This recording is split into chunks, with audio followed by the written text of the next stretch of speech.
Hello, I'm Isaac Hayes III, founder and CEO of Fanbase, and I'm here with a very important message. We are at a turning point in the Black community where we must have equity in the apps we use that scale to billions of dollars. But this time, we own the infrastructure, we own the culture, and we shape the future.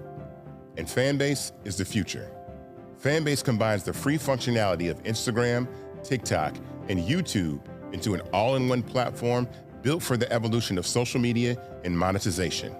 With over 1.4 million users, that's real proof that we are shifting the conversation of tech ownership and equity for creators. So right now, I want you to go to startengine.com/fanbase and invest today. The minimum to invest is $399. That gets you 60 shares of stock in Fanbase at $665 a share. This marks a turning point in Black ownership of social media. If we don't take this opportunity to own social media right now, we will always be customers to our own creations. And that can't go on. So once again, go to startengine.com/fanbase and invest today. We must own the platforms where our voices live, our stories matter, and where our culture drives the world. Thank you. Folks, Black Star Network is here. I'm real revolutionary right now. Black power. Support this man, Black media. He makes sure that our stories are told. Thank you for being the voice of Black America, Roland. Stay Black. I love y'all. All momentum we have now, we have to keep this going. The video looks phenomenal. See, this difference between Black Star Network and Black-owned media and something like CNN. You can't be Black-owned media and be scared. It's time to be smart. Bring your eyeballs home. You dig?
Wednesday, September 24th, 2025, coming up on Roland Martin Unfiltered, streaming live on the Black Star Network. Some loudmouth MAGA influencers go to the campus of Tennessee State University to disrupt the students there. They were run off campus. Now they're complaining that, a race mob attacked them. Well, you were uninvited.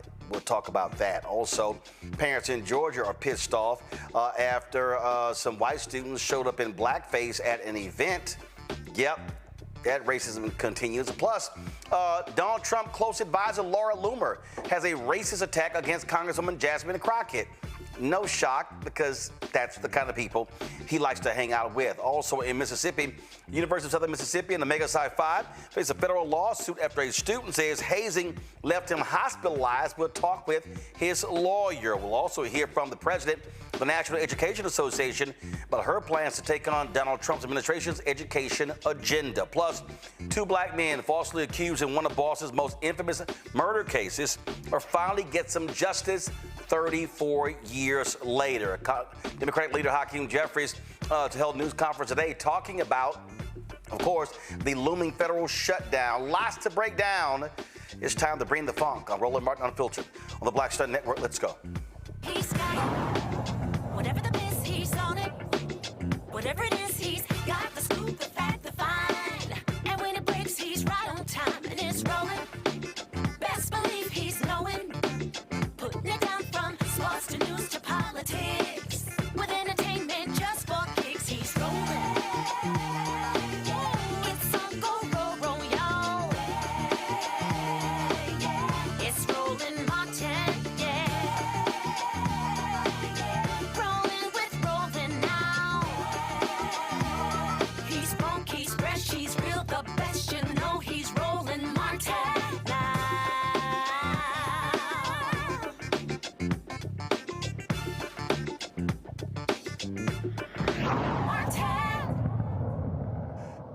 Charlie Kirk being killed, HBCUs were targeted with bomb threats. Now, a MAGA hate group decides to go to Tennessee State University. They call themselves the Freedom Tour. And what they do, they go, Fearless Tour, I'm sorry, they go to these college campuses.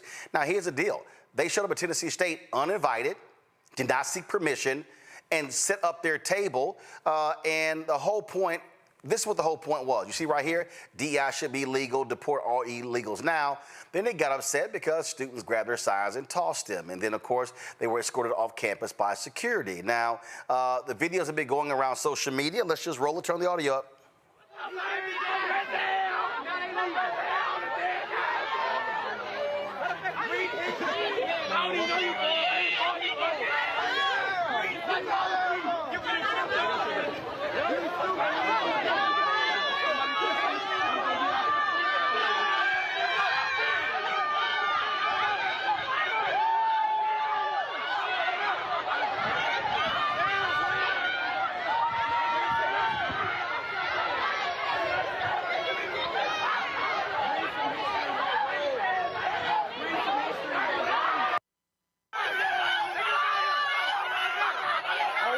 Set up a table.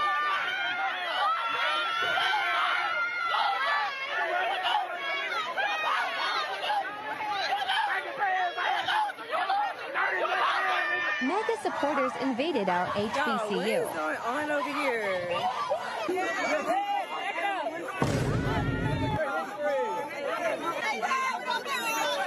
You called the East primitive for what? We created y'all knowledge. We created y'all science. We created y'all math. Y'all didn't do shit besides steal. Y'all didn't do anything to your... You guys didn't make shit. You guys touched children. You guys fucked. Showing them the door. We walking them to the door, y'all. I don't even know how they got on campus. We gonna figure that out, but I don't know. They need to get like a trespass, like penalty or something, because Sending them off. Tell him it's that boy. He thought he was gonna come up like Charlie. Yes. Man, yes, yes. Say good job, TSU. Good job. Shout out to my good. Okay, so let's be perfectly clear. They were not authorized to be on campus at all. Tennessee State University released a statement. This is what they said. Today, a group of individuals unaffiliated with Tennessee State University appeared on the campus without prior notice. In accordance with university policy, any demonstration or protest activity requires advance approval and permitting. Campus police and staff responded promptly, and the individuals were escorted from university grounds without incident. At all times, TSU students conducted themselves in a professional and respectful manner. The safety and well-being of our students, faculty, and staff remain our highest priority. TSU will continue to uphold university policies and ensure that campus remains a safe, welcoming, and orderly environment for all members of our community. Now, let me be perfectly clear, y'all. I'm a Texas A&M graduate, and even though I'm a graduate, if I decided to roll up at Texas A&M, set up a table in front of the Memorial Student Center, and I have language that probably white students there would disagree with, don't you know I'm going to be approached and told, I'm sorry, who are you? Are you authorized to be here? These individuals were not authorized. So why do they do this? To get exactly what they got. Their whole goal was to go viral. Their whole goal was to say, oh, look at these folks. They're protesting MAGA. This is ridiculous. And they've been on social media trashing HBCUs, talking about graduation rates, all those things. That's what their goal is. And so let me be real clear. You're going to see this happen again. Because, see, these right-wing influencers, okay, what they're going to do is, in the mold of Charlie Kirk, they are going to target other HBCUs. I'm telling you right now, don't think this is a single thing. They are going to do this to other HBCUs. It's all about getting under their skin, and they want to be able to say, oh, we're exposing these universities. And they're going to be saying, oh, we're exposing these state universities. See, the whole deal here is Tennessee State is in Tennessee, Nashville, Tennessee. So their whole deal is, hey, guess what? We got a Republican governor. We've got a supermajority of the Republican legislature. And so, what do? Let's target them. So what we need to understand, HBCU students, faculty, and staff need to understand this is going to happen again. I guarantee you, it might be South Carolina State, North Carolina A&T, Texas Southern University, Florida A&M. It might be Albany State. We have no idea what it's going to be, but trust me, this is what these right-wing folks are going to do. What did I tell y'all? I told y'all at the outset of this year with the inauguration that what they're trying to do is defund Black America. It is the targeting of Black America. It is everything about Black America that they are targeting. See, these fools claim to have these fearless debates. Again, trying to do what Charlie Kirk do. Going to college campuses and say, we're going to have debates. We're going to be debating on campus. Now, y'all, it's not their goal. Their goal is to have, frankly, rage porn. They're going to be able to say, oh, to their white supporters, look at these savages. Look at the blacks. Look how they responded when we came on campus. We just came on campus in our Make America Great Again hats and with our signs. It's the First Amendment. That's what it's all about. It's freedom of speech. That's what their goal is going to be. And so we need to be aware of this.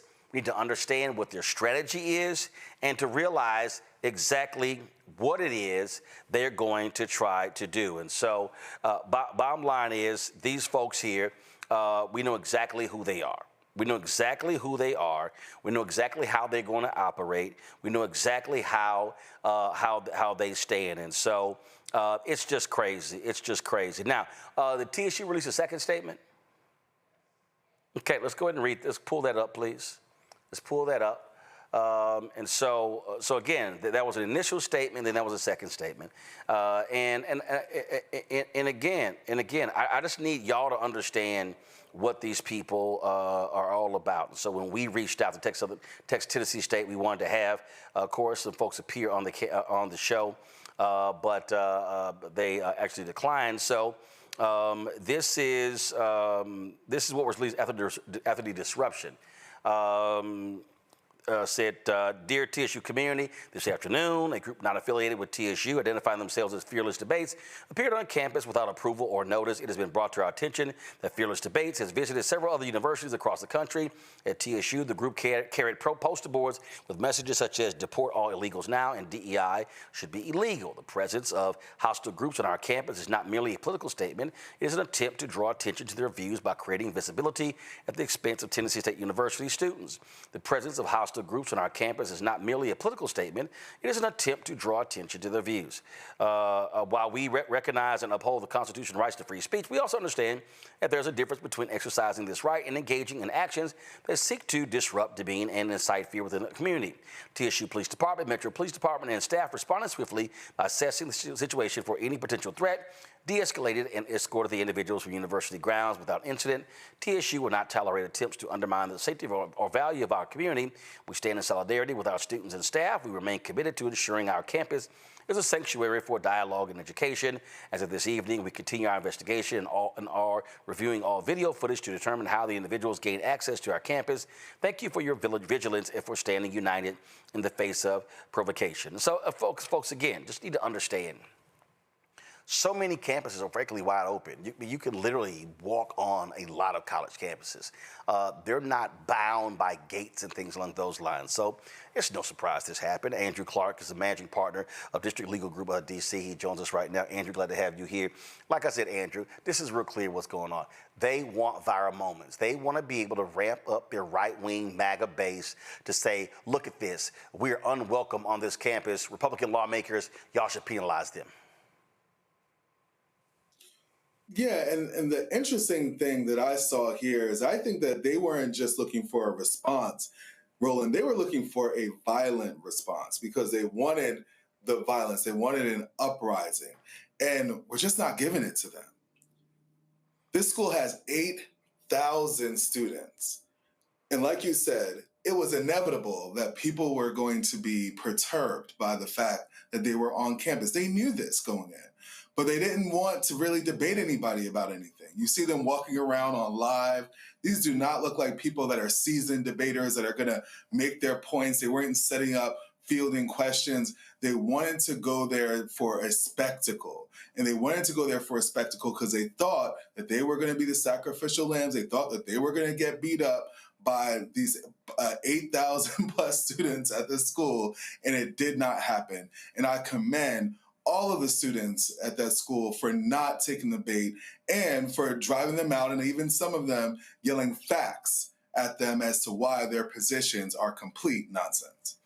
Yeah, and again, we need to understand this is going to be the case, and so how students react is going to be critically important.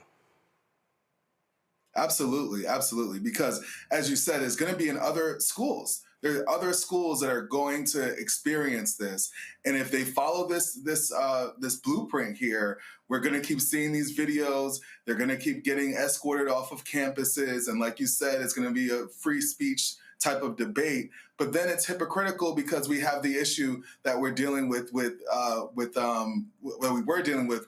Jimmy Kimmel, right? So they're being hypocritical in that respect.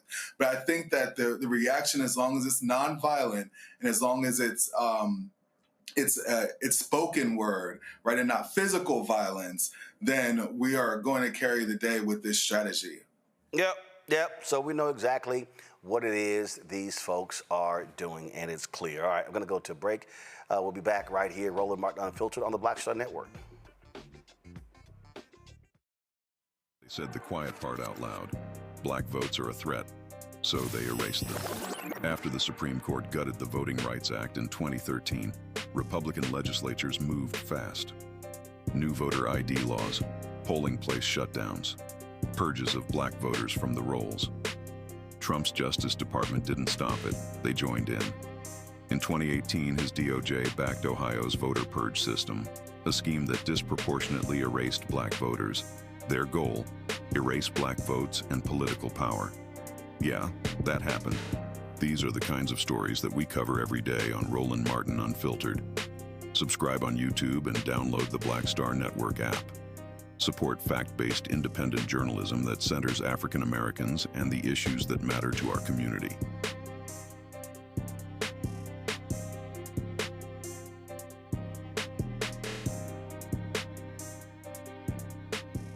I'm Dr. Greg Carr, and coming up on the next Black Table, we're speaking with Dr. Lucius T. Outlaw Jr., master teacher and philosopher.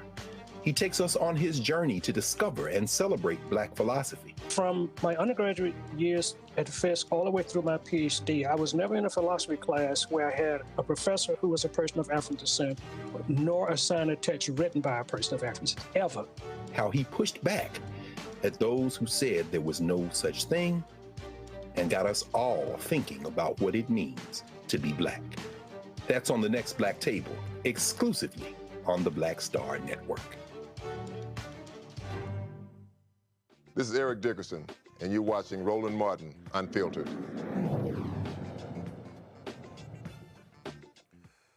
Laura Loomer, one of Donald Trump's closest advisors, launched a racist attack against Congresswoman Jasmine Crockett, posting this. She, of course, is in Trump's ear constantly, and so go ahead and pull it up. This is the tweet right here. It hurts my heart that we have ghetto Black bitches who hate America serving in Congress. Now, she was angry because of Congresswoman Jasmine Crockett's response on various shows to the shooting death of Charlie Kirk. Now, she posted that, then she doubled down, mocking Crockett as a so-called DEI Shaniqua, a racist, sexist swipe meant to discredit her work. Now, Loomer has a long history of hate speech. It has been banned from multiple platforms. Again, Donald Trump calls her a free spirit and a patriot. That's who she is. Y'all can roll some of this crap. That would ensure that the U.S. court, public agency, or any other legal institution never enforces or legitimizes Sharia law. And yes, there actually is Sharia law. Places like Minnesota, places like Michigan. But now you may have seen this video that has since gone viral in Texas. This video went viral several weeks ago, but I'm going to show you several examples of Sharia law here in America, because some of you are like, wait, what? Sharia law here? And the president himself mentioned Sharia law during his address today at the United Nations General Assembly and said that we can't allow that here in the United States. Let's go ahead and get Representative Randy Fine's legislation up on the screen here for people. So again, I just want y'all to know that Donald Trump listens to her all the time.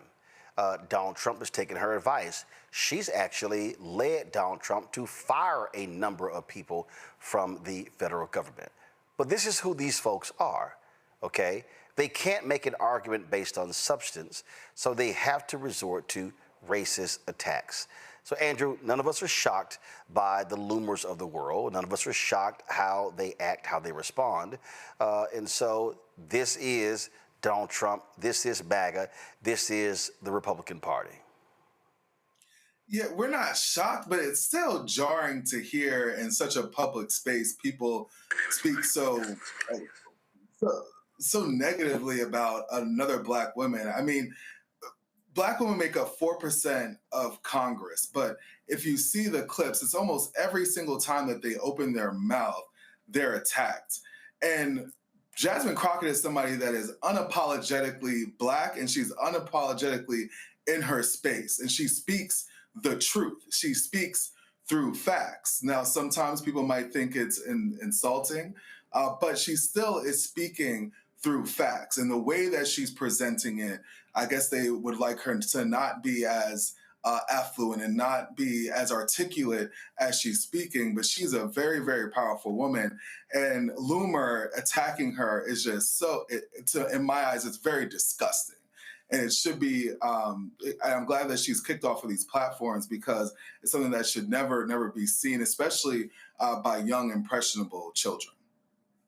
But this is what they do. And so, again, they can't make an argument on the merits, so they have to resort to race. Exactly. And every time that they resort to race, for us, Roland, because we've been around for a while, we know that it's the tactic of, I can't beat you on the merits, so I'm going to go and attack you on race. We saw it with the birther movement with Obama. He was so articulate, so intelligent that they couldn't do anything but just attack. Well, maybe he's not really an American citizen. And wake up, because this has got to stop. This division in 2025 has got to stop. It is not black versus white. These are socioeconomic issues. And if white folks would stop voting against their own interests, maybe our country could progress. Yeah, but what they're doing is they're appealing to their base. That's the whole deal. The reality is these folks in their racial language, that appeals to the right-wing base. And Roland, the right-wing base, we have to really examine who the right-wing base is, right? Because if the right-wing base are all racist, if we're just going to categorize them as all racist, then how did Donald Trump win the election? No. It's not categorize. See, it's not. See, this is not the issue. The issue is not categorizing all of the right-wing bases racist. The issue is that racists are very comfortable in the right-wing base. So the tent of the right wing welcomes the racist. Now that is a thought. That is a thought that is chilling to me because Republican. But it's not chilling. David Duke ran as a Republican in Louisiana. Mitch McConnell has a gleeful picture standing in front of a Confederate flag. When the January 6th white domestic terrorists attacked the United States Capitol, they were waving Trump and Confederate flags. This is who they are. The only party that defends Confederate statues and monuments are Republicans. Donald Trump, Pete Hegseth brought back the Robert E. Lee painting at West Point. They brought back the naming of these bases. They embrace that racism in the past. They want to limit the telling of the real history of this country to resort back to his story. So the bottom line is this here. And so they love talking about racist Democrats and the Klan and things along those lines. Well, let's be real clear. The folks who were racist Southern Democrats, they're now Republicans. And now you got to think about, is it the party of racists? Because if Democrats were doing this and supporting this, then you have to kind of, anybody that identifies, right? You can't say that, oh, I identify with their tax policy, so I'm a Republican, and ignore everything else that they're doing. No, they do. No, they do. I was playing golf, and politics came up, and this white guy goes, yeah, I can't stand a lot of the crazy stuff he does, but I'm voting for him because of his policies. So, no, they are making a concerted effort. The folks who vote for Donald Trump are making a concerted effort to actually vote, to make a concerted effort to ignore what he says about women, to ignore what he says about black people, to ignore what he says about, all undocumented workers, they're all criminals. They all came out of prisons. Listen, a white woman made up the story about Haitians eating cats and dogs. And what happened was her animal was actually found. She later apologized. They made it up. But guess what? Donald Trump was on the airplane with Laura Loomer flying to Philadelphia, and it's no shock that that's when he brought it up in the debate against Vice President Kamala Harris. So this is who they are. They know that race works on the Republican side. You press the button of race, white conservatives react. And it shouldn't be like that in 2025. That's the point that I'm making, that in 2025 we should be able to move past race and see that race is not really the deciding factor. Hold on, Andrew, I'm sorry. I know you want this nice Pollyanna world. That world is not here. Lee Atwater, the person who was behind the election of President George H.W. Bush, who was later named the head of the Republican Party, that individual, Lee Atwater said, hey, it's recorded. It's recorded. He said, we don't have to use the N-word anymore. There's other language that we can use that appeals to our base. He said it.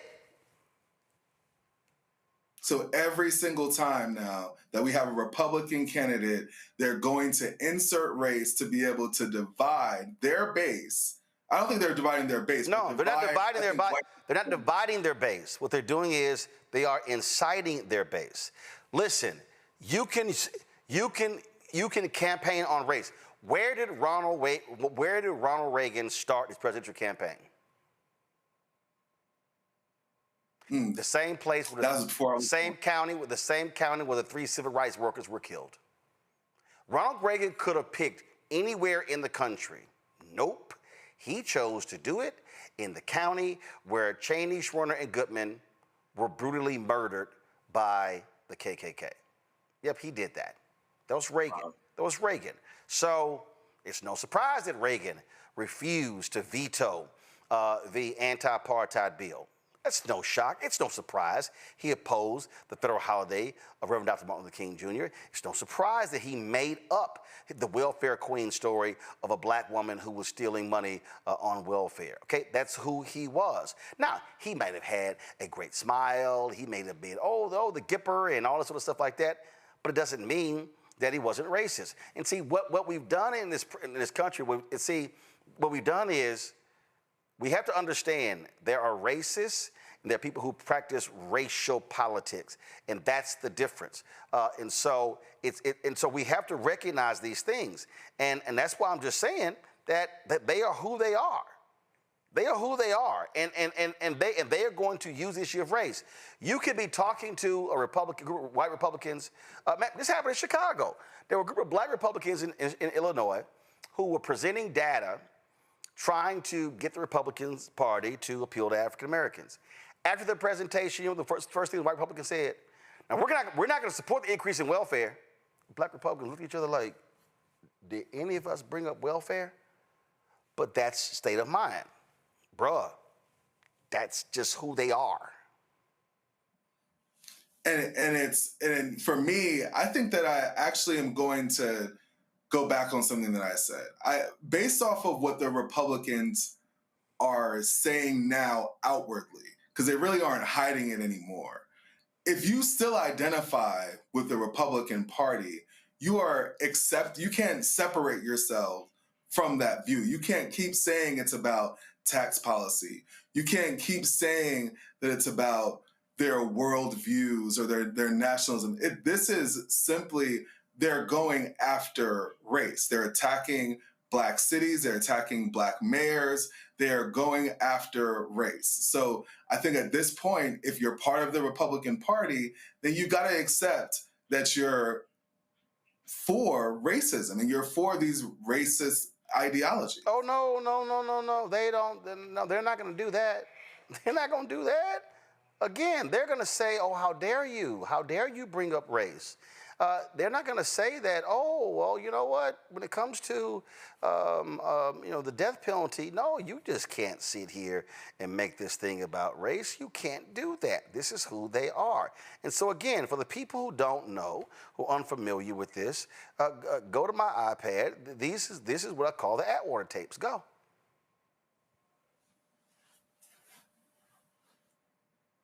And I want y'all to listen. Turn the audio up. Actual words of one of the top Republican strategists, the late Lee Atwater. Here's how I would approach that issue as a statistician or political scientist, or no, as a psychologist, which I'm not, is how abstract you handle the race thing. In other words, you start out, and now y'all aren't quoting me on this. All right, I won't do it. You start out in 1954 by saying nigger, nigger, nigger. By 1968, you can't say nigger. That hurts you. It backfires. So you say stuff like forced busing, states' rights, and all that stuff. You hear that? He said 1954, you would say nigger, nigger, nigger. 68, you can't say nigger, nigger, nigger. He said, so what do we start saying? Forced busing, states' rights. Keep listening. And you're getting so abstract now, you're talking about cutting taxes, and all of these things you're talking about are totally economic things, and the byproduct of them is blacks get hurt worse than whites. And subconsciously, maybe that is part of it. I'm not saying that, but I'm saying that if it is getting that abstract and that coded, that we're doing away with the racial problem one way or the other. You follow me? Because obviously sitting around saying we want to cut taxes, we want to cut this, and we want is much more abstract than even the busing thing. and a hell of a lot more abstract than nigger, you know. So any way you look at it, race is coming on the back burner. That was Lee Atwater. The Republican Party has been executing that strategy ever since. It started off as a Southern strategy, and it has continued ever since. And now the key term is DEI and the attack of DEI. Yeah, no, it's the latest. No. Yeah. In 2021, it was BLM terrorist. 2022, critical race theory. 2023, woke. 2024, DEI. When they say DEI hire, before that it was affirmative action. Before that it was quota. Before that it was nigger. They're all associated. And now it's race. Everything has to be race neutral, which I think is going to be going into 2026. Which is nonsense. Yeah. So I'm just saying, we just have to understand the game that they're playing, just like they're trying to play the game right now. Oh, no, I went back and listened to what Charlie Kirk had to say. And y'all are taking it out of context. No, we're not. But they're trying to explain it all away.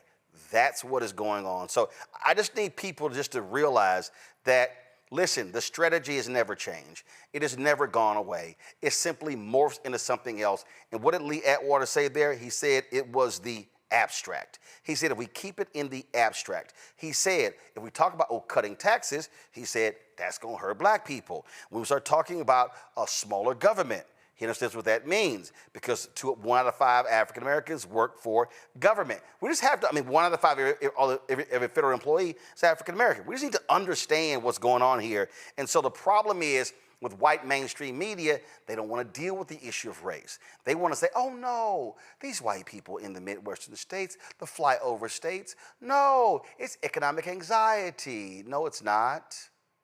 It's in the data, their actual feelings. And so we just have to be honest. The attacks on immigration ain't got nothing to do with sitting there. It's white fear. That's why I called my book what I called it. And so again, I need you to understand. Pull the book up. I need you to understand why the photo I chose. It is a photo from January 6th. White man has his arms outstretched, and what that symbolizes is all of this is ours. All of this is ours. That's what that photo symbolizes, and that's what this is all about. And so, unlike these other folks in mainstream media, we just call it what it is. We're real clear on what it is and what's happening right now in America. This whole white Christian nationalism, it all boils down to they are scared to death that they are going to be the minority in this country. And that's what they can't handle. These white men, these white conservative Christian men, they want their white women to shut up, stop working, stop going to college, and just lay your ass down, get pregnant, have babies, and get in the kitchen. That's what they want. It is a race policy because they can't stand the fact that you have an increasing number of Latinos, African Americans. They can't handle it because in their view, this is America. It's ours. And from that movie I always show it, The Good Shepherd, when he said, the rest of you are just visiting. That is their view. I'm going to go to a break. We come back. We're going to talk about another hazing case. And y'all know how I feel about this. It just drives me crazy that we got young black men who are going to college who should not be coming home with broken bones in body bags for pledging a fraternity. So we tell about the latest case out of Mississippi. Folks, you're watching Roland Martin Unfiltered on the Black Star Network. Be sure to support the work that we do. Join our Bring the Funk fan club. The goal is to raise $1 million between now and the end of the year. We got a couple of new shows we're launching. We got some great stuff we're doing. We need 20,000 of our fans contributing on average $50 each a year, which comes out to $4.19 a month, 13 cents a day to support this show and the other shows on the Black Star Network. If you want to use Cash App, use the Stripe QR code. You see the QR code right here in the bottom left-hand corner. That's for Cash App and credit card as well. PayPal's R Martin Unfiltered, Venmo RM Unfiltered, Zelle, Roland at RolandSMartin.com, Roland at RolandMartinUnfiltered.com. Make sure to get, if you want to see a check and money order, make it payable to Roland Martin Unfiltered. P.O. Box 57196, Washington, D.C. 2003 7-0196. Back in a moment. On the next Get Wealthy with me, Deborah Owens, America's Wealth Coach, we talk about the principles of mindset, strategy, and execution. This week, we're adding a fourth, faith. You're going to hear from a mother and daughter duo who are helping thousands of Black women build wealth, all through their faith. You are more than you can ever imagine. Not just obtaining things to show that, but seeing yourself. Making your faith work for you. That's right here on Get Wealthy, only on Black Star Network.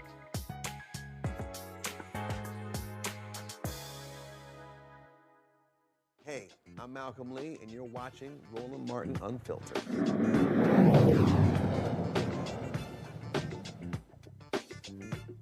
Folks, University of Southern Mississippi and the MAGA Psi Fraternity Incorporated are facing a federal lawsuit from a student who says he was hospitalized after being hazed. Raphael Joseph alleges the abuse began in December 2022, culminating in April 2023 during the fraternity's so-called Hell Night. Joseph claims he was beaten so severely with wooden paddles that he was rushed to the hospital. He spent nearly 11 days there, underwent surgery, received a blood transfusion, and had to relearn how to walk. The lawsuit alleges that university officials were aware of the abuse but failed to intervene or discipline those responsible. His attorney, Jaquina McKenzie, joins us right now. I'm glad to have you on the show. So, okay, this was 2 years ago. So why is this now being reported now? Was it previously reported? Why is the lawsuit being filed 2 years later? Roland, thank you so much for having me tonight. The lawsuit is being reported now because of accountability and lack of action. We've gone through the proper process of getting to where we are, but this is the beginning stages of trying to get some sort of accountability and action. Okay, so when you say lack of accountability, so what does that mean? Is the chapter still in operation? As anyone being suspended or kicked out of the fraternity? Are they still on campus? It's my understanding that it's a possibility that they may not be on campus at this time, but when the incident first arose, they were definitely on campus. So but you don't know if today they have a chapter on campus? That's correct. That's correct. Okay. Was there any response from the fraternity? I take it, and first of all, when were you brought onto this case? I was brought on from the onset of the case, so I've been along for the entire ride of the treatment and healing process and everything of that sort. So, has there been any response from Omega Psi-Phi at all? No response. So, meaning y'all have contacted the national office, they've not responded at all? No, we haven't received a response. Okay. No, go ahead. Yeah, they haven't. We tried to, reach out to them and get a response, but there's, like I said, no accountability, no action whatsoever. So, okay. So when this happened, did he pursue charges? Did he call the cops to say, I've been physically assaulted, I want to press charges? Well, unfortunately, I'm not at liberty to discuss the criminal aspects of the case. That would be left up to the prosecution. But according to the complaint, he's seeking damages for the wrongful acts that were taken in a civil matter. No, I understand that. I understand this is a civil lawsuit. What I'm asking is, this took place 2 years ago, okay? And so it took place, he said it culminated on Hell Night in April 2023. He spent 11 days in jail.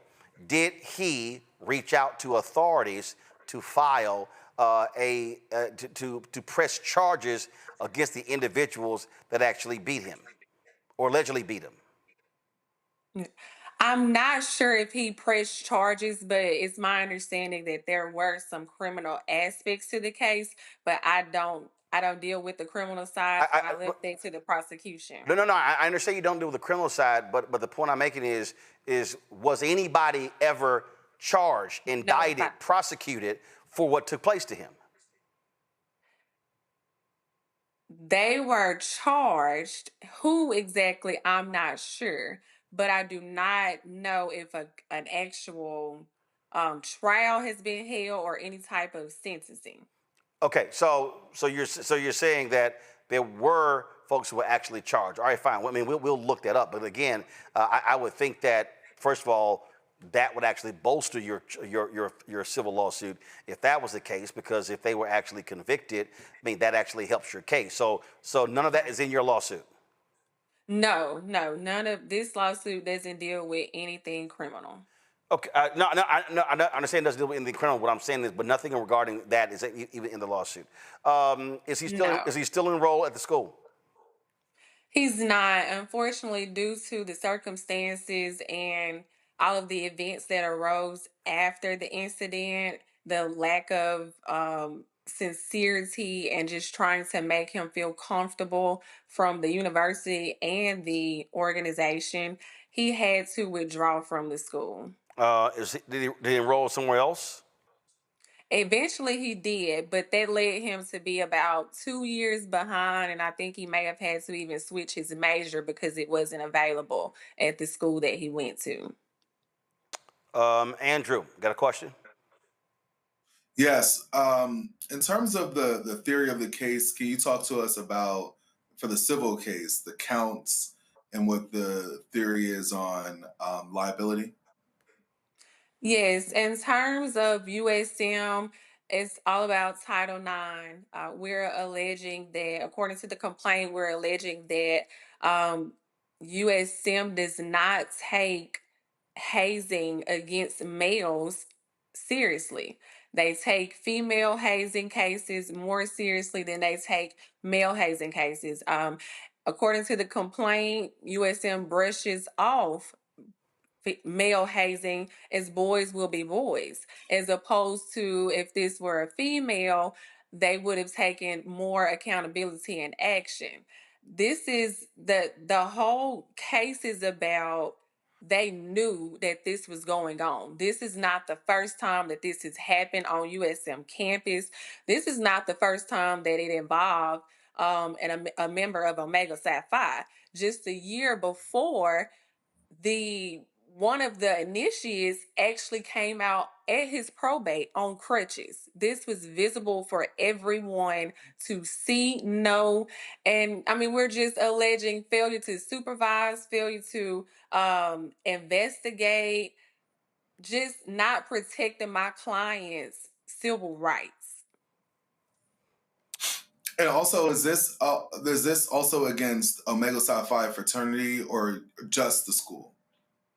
We listed both in the complaint. We actually listed multiple parties within Omega Psi Phi, but yes, Omega Psi Phi fraternity is a part of this action. When you say multiple parties, do you mean members of Nu Eta?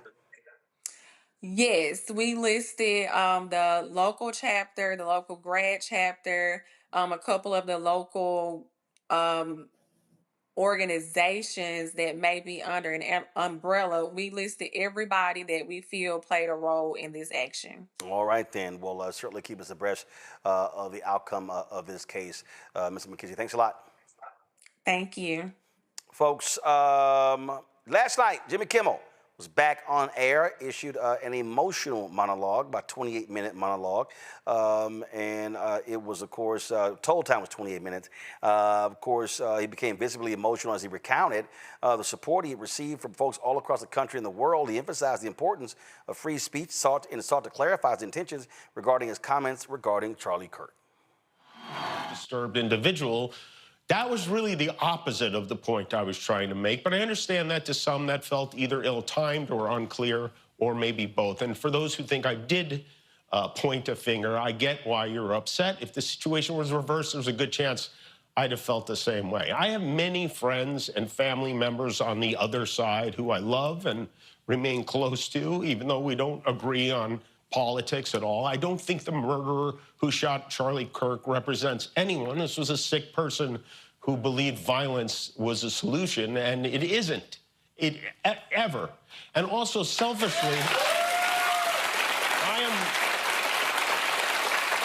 am a person gets a lot of threats. I get many ugly and scary threats against my life, my wife, my kids, my coworkers because of what I choose to say. And I know those threats don't come from the kind of people on the right who I know and love. So that's what I wanted to say on that subject. But I don't want to make this about me because, and I know this is what people say when they make things about them, but I really don't. This show is not important. What is important is that we get to live in a country that allows us to have a show like this. Yeah.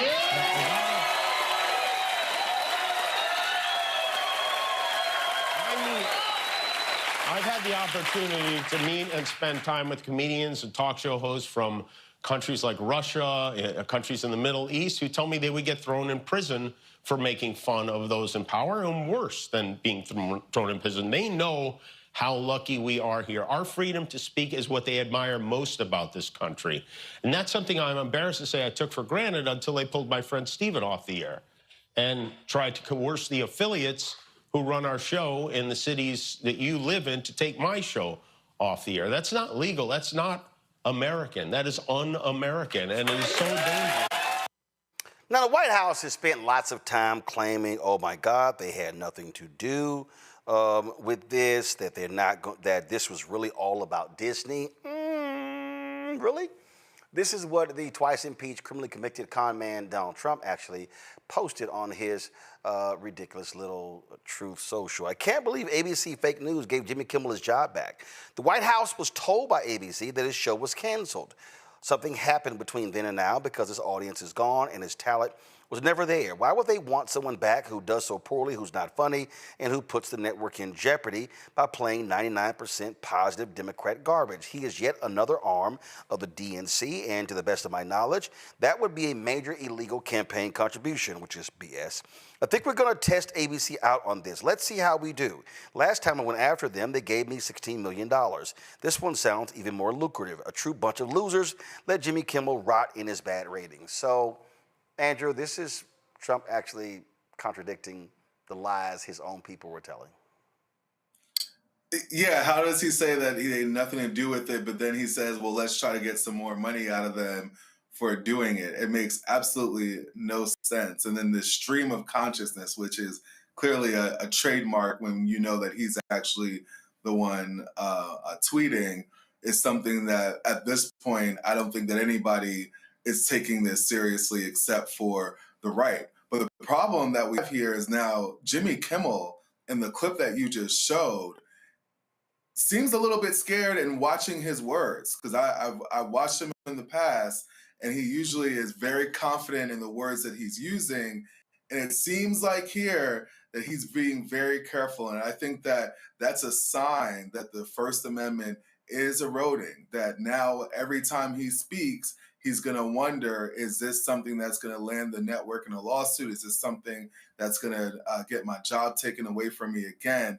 And I think that all journalists and comedians, because that's what he is at the end of the day, he's a comedian, that they're going to all, on national television, they're all going to start changing. They're going to start changing their act. And unfortunately, the jokes may not be as funny because of it. Well, look, we know how ridiculous he is. We know how shameful he is. And so the right is really just playing this up, loving this, and that's just who these people are. So it's utterly ridiculous in terms of how they're responding. But it's no shock. It's no shock. And so these people just, frankly, meaningless to me whatsoever. And so that's what they do. If you want to talk about stupid and how petty, childish, sophomoric Donald Trump is, so this idiot has now unveiled this portrait, this row of portraits.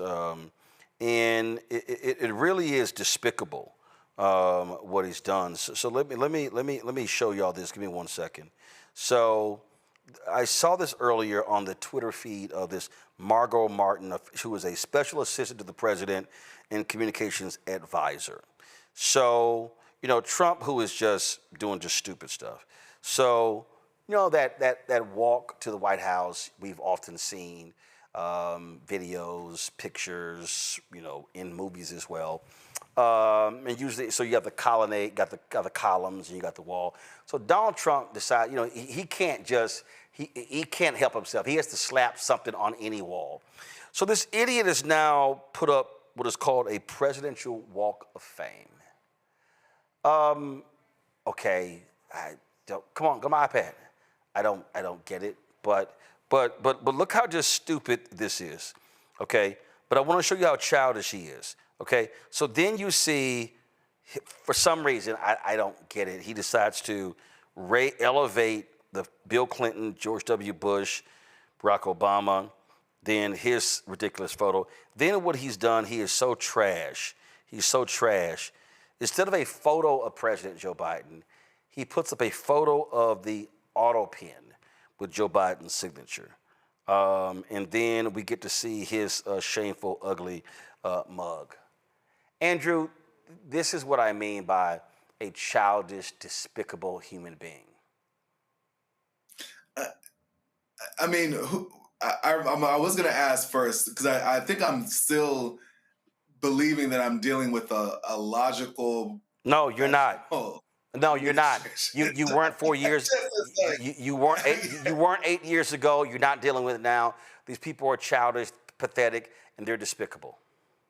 And they're just coming up with new ways just to push the envelope. You know, somebody in a meeting had to have said, hey, look, we're not going to put up his picture because we hate him that much because he beat us. So we're going to go ahead and just put up a signature instead, right? And let's make fun of him that way. And then us also, you know, tilt things up so that everyone knows who's at the top because I'm at the top because I'm the best, right? I don't have a very good Donald Trump impression, but I imagine that that's how the meeting went. There was no opposition. Everybody probably had a good chuckle out of it. And then they pushed it out to the masses to disrespect a very good president and Joseph R. Biden. So I'm not surprised. But every time I see things like this, I always am just like this. They just keep pushing the envelope further and further away from being professional and from being actual politicians and government officials that we can actually take serious. Well, we can't take this one serious. All right, gotta go to a break. We come back. Donald Trump is constantly attacking educators, and so are all these other MAGA folks all across the country. The National Education Association, the NEA, they're doing all they can to fight back. We'll talk to their president next, right here, Roland Martin Unfiltered on the Black Star Network. They said the quiet part out loud.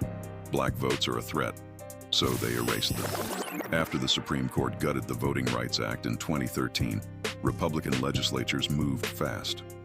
New voter ID laws, polling place shutdowns, purges of black voters from the rolls. Trump's Justice Department didn't stop it, they joined in. In 2018, his DOJ backed Ohio's voter purge system, a scheme that disproportionately erased black voters. Their goal, erase black votes and political power. Yeah, that happened. These are the kinds of stories that we cover every day on Roland Martin Unfiltered. Subscribe on YouTube and download the Black Star Network app. Support fact-based independent journalism that centers African Americans and the issues that matter to our community.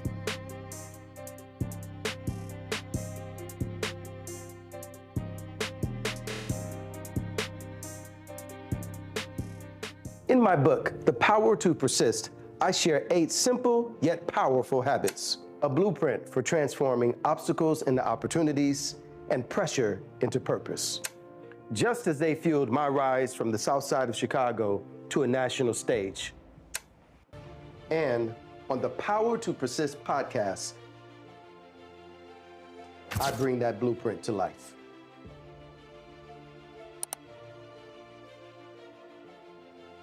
This week on the other side of change. Hurricane Katrina, 20 years later.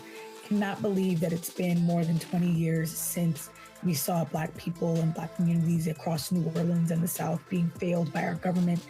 But it's a harrowing lesson. We're going to unpack how race and class intersect in ways and how we need to talk about this government doing more for our communities. Again, you're watching The Other Side of Change only on the Black Star Network. What's up? It's the MCEO Talib Kweli. You are checking out Roland Martin Unfiltered.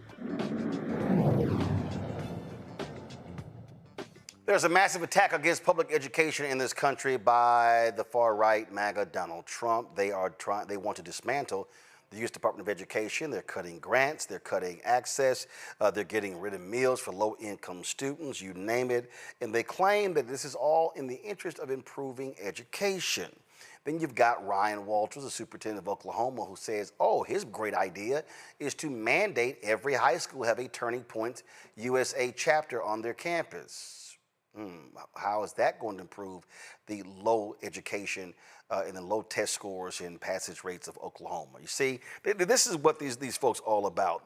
And what it is, again, it is to drive and to enrage their particular base as well. And they always are attacking the teachers' unions. Becky Pringle, she's the president of the National Education Association. She joins us right now. Glad to have you here. These SNAP cuts, for folk who don't understand, and I think a lot of people don't understand, and I remember having a teacher at my high school, Jack Yates High School. I had gone back and I was talking to the faculty there, and we were talking, and she said, people do not understand what it's like to be in a classroom with a group of angry children. And she said, and then when you find out why they're angry, she said, when you had one meal the previous day, when you come to school and you haven't had breakfast, when you understand that life, she said, it's a whole different deal. When I worked in Chicago, you know, the amount of money the city of Chicago was spending to literally send food home with kids because they were starving. This is a real thing, and for these so-called pro-lifers, they don't give a damn. Their whole deal is just cut it. Roland, it's good to be here with you again. You're absolutely right, and we are fighting to ensure that our children eat. Who doesn't want to feed the babies, Roland? Who doesn't want to feed the babies? The Republican Party. Clearly, because when they passed that big, horrible, really bad, no good bill, it cut major programs that impact our kids directly. So you started with food because that's as basic as it gets, right? If kids come to school hungry, they can't learn. If kids come to school hungry, not only can they not learn, but they're more likely to interrupt the learning of other students. If kids come to school hungry, then we know that they are not focused, not academically. They can work collaboratively with other students. We know that. We have evidence. And by the way, Roland, we also have evidence that they are not successful academically. And not that we actually need evidence of that. Do we actually need evidence that when people are hungry, they can't focus? So this administration, as you know, cut $186 billion from the student nutrition program. And that means that 18 million children will lose school meals. And we all saw it, right? In it's like we forgot. We all saw it in COVID when the light was shining, the light of inequities around everything was showing. We saw it wasn't only our kids, by the way, who came up to those places where our teachers and school bus drivers and food service workers were handing out meals. It was our families too. We have an issue in this country with hunger.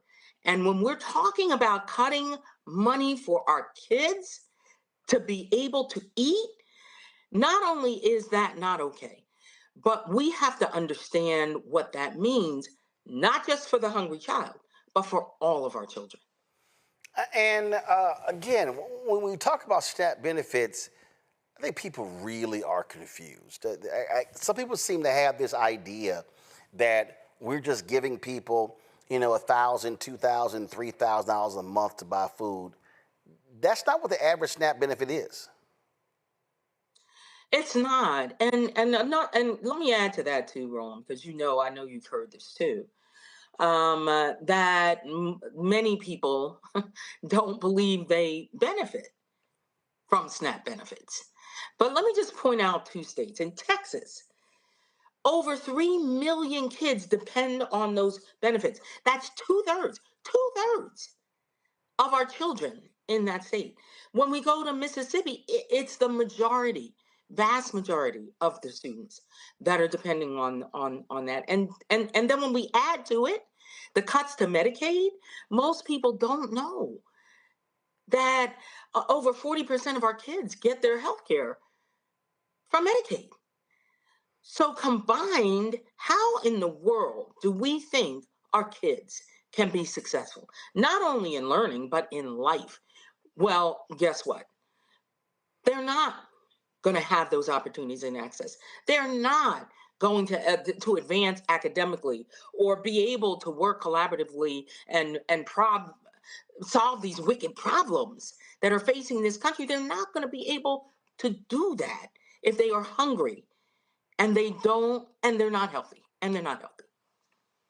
I'm sitting here looking at, this is a CBS news story. Give me 1 second. I'm going to pull this up because I think people need to understand. They lay out about 2.4 million people, or about 6% of enrollees could lose access to SNAP. They also, their story says, millions more will see their monthly benefit amounts shrink because of other changes mandated by the law, such as a new restriction on how an individual's benefits are calculated. The total pool of people who will either be cut from SNAP or see smaller monthly benefits could reach 22.3 million U.S. families, according to a July analysis from the Urban Institute. About 42 million individuals in 22.3 million households received food stamps in 2023, according to a U.S. Department of Agriculture report on the program. Again, it's food.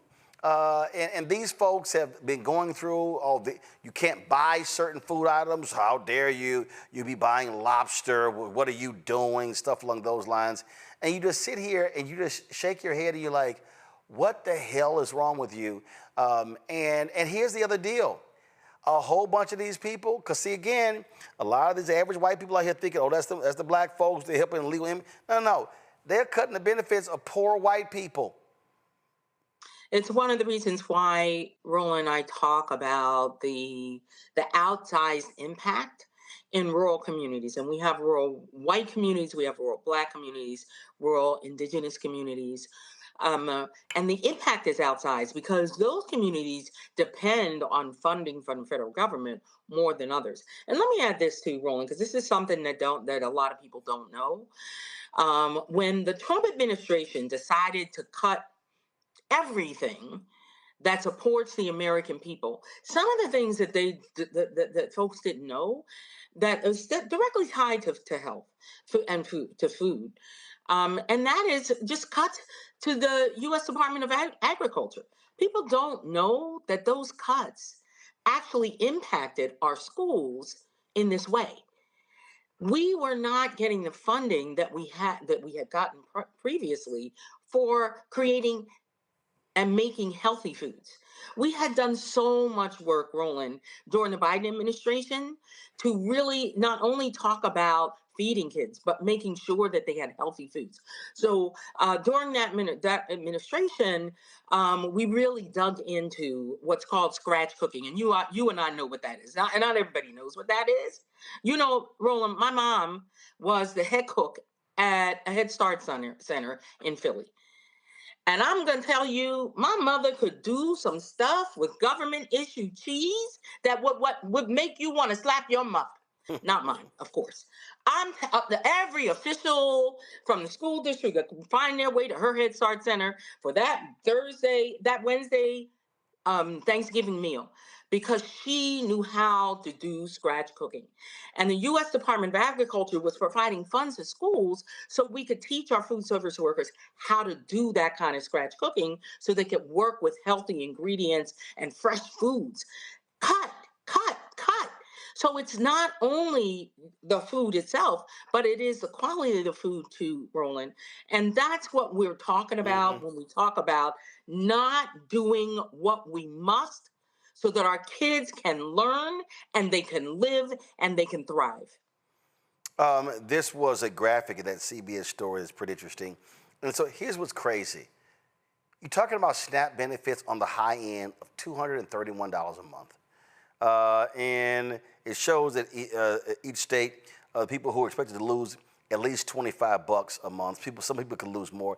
We're not talking about lots of money. That's what's crazy. But guess what? If you were getting $231 or you were getting $100 and you got $25 cut, yeah, that's a big number. That's a huge cut. It is a huge cut. And one of the things that we've been doing at the NEA, Roland, is, when people hear you quote those numbers, it doesn't become real for them. They can't, who understands the billions of dollars? Well, there are some people who understand that, but the average person doesn't understand that. So one of the things that we did at the NEA was that we broke those cuts, whether we're talking about SNAP cuts or we're talking about Title I cuts for our students from low-income families, or we're talking about cuts to special education, or making sure that we're supporting our students with disabilities. And we broke it down, Roland, from those billions of dollars, state by state, and then go digging even further, congressional district by congressional district, so that people could talk about it in real numbers, so they understood, no. Yeah, $186 billion. But let me tell you what that means in your school. Let me tell you how many kids in your school will not eat. Let me tell you how many kids in your community will go hungry. That's what we have to do. And I invite your listeners to go to nea.org/protect so you can get more information and you can break it down, because we've got to engage in that, organizing 101, where we're having those conversations with individual people so they understand how it's impacting their students, and then how that impacts all students. Absolutely. The battle continues, and as we say, elections have consequences, and so for the folks who thought this wasn't going to happen, it did. And trust me, Republicans, they're not done. They actually want to get rid of SNAP altogether. So folks need to understand what's really at stake here. They do, and let me tell you something, Roland. They may try to silence us, but that's not going to happen. We will lift up our voices and we will tell the stories of real children and real educators and real parents who are fighting for a public education system that is at the cornerstone of this democracy, and we will not stop. All right. Becky Pringle, we appreciate it. Thanks a lot.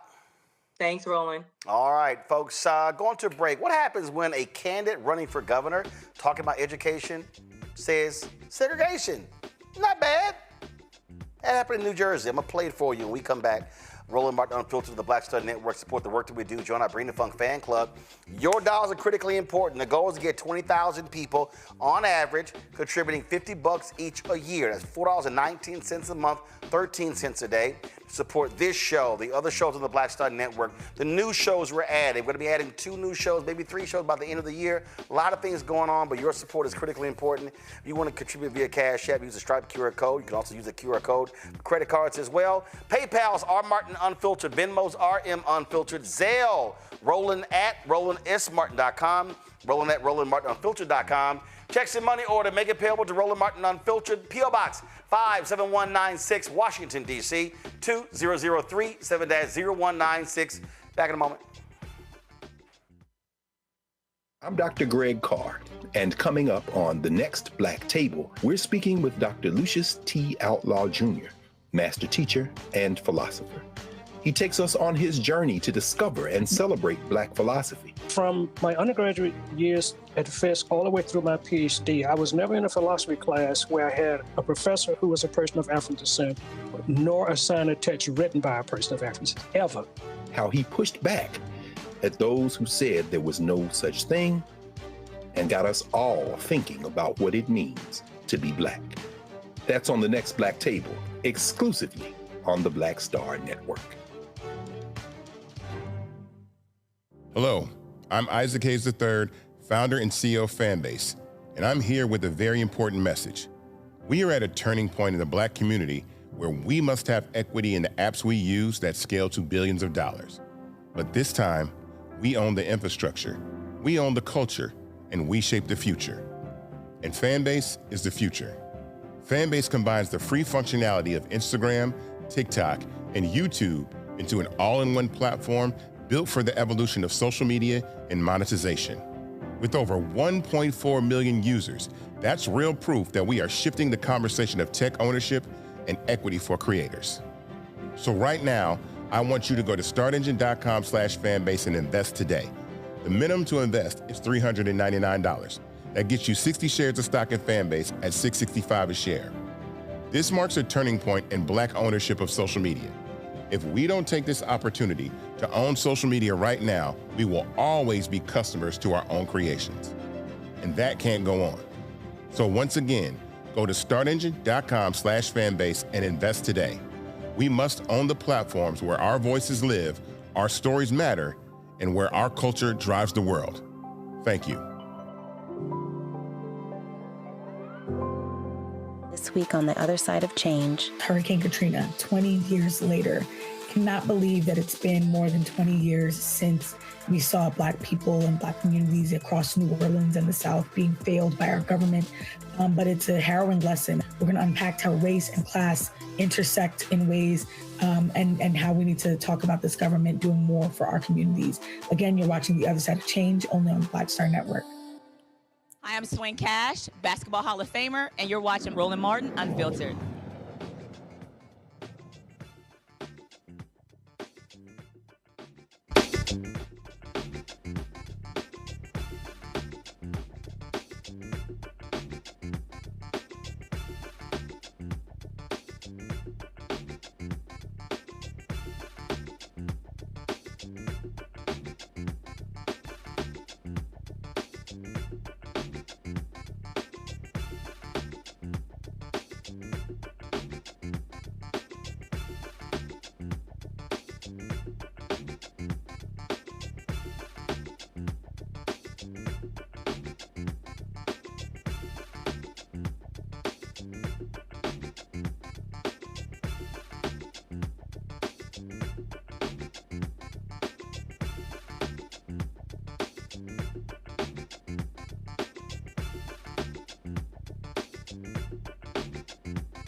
Republican Jack Ciattarelli is running against Congresswoman Mickey Sherrill for New Jersey governor. They had a debate, and during this exchange, the issue of schools and racial segregation came up. Listen to what homeboy said.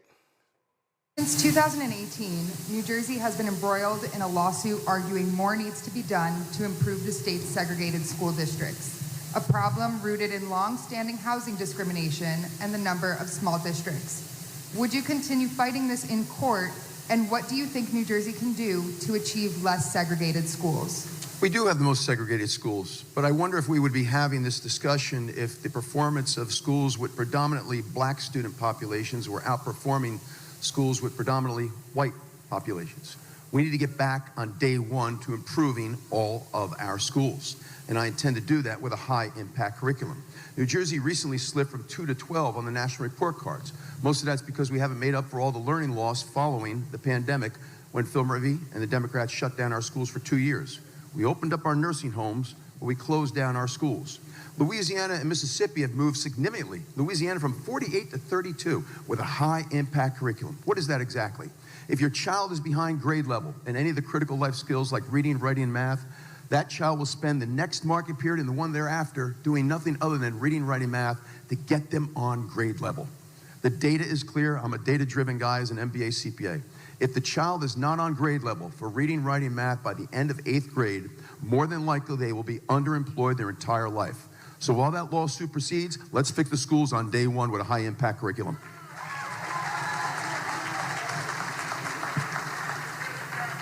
So I spoke before about county-based school systems because that can help address the segregation that we have going on in the state.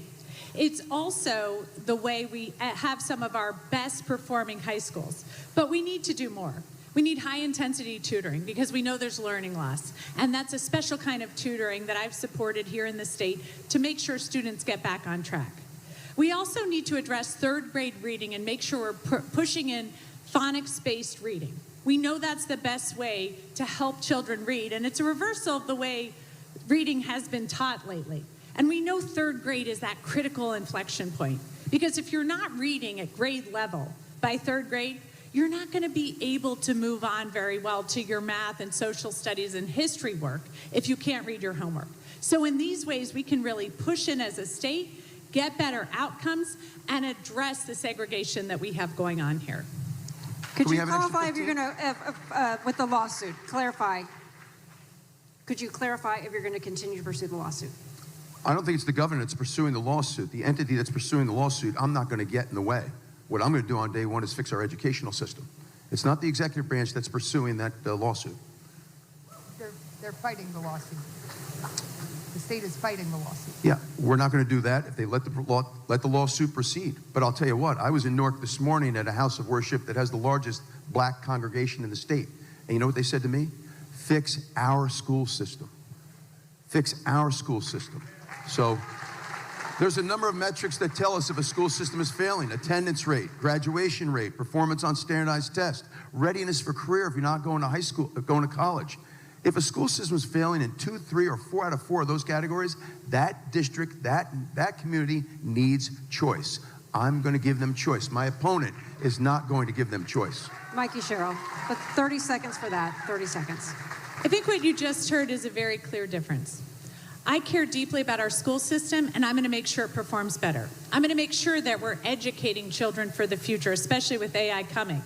But I'm also going to attack the segregation that we have going on in the state. My opponent doesn't care about that.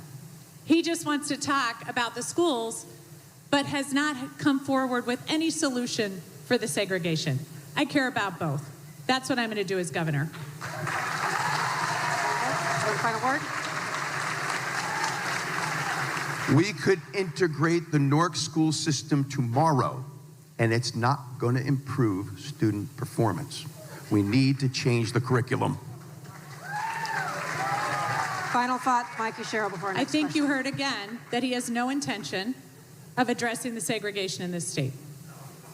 Andrew, I thought it was interesting. This was reversed, and it was nearly all black schools performing at the top. Wouldn't be having this conversation? Yes, we would, because white folks would be losing their minds.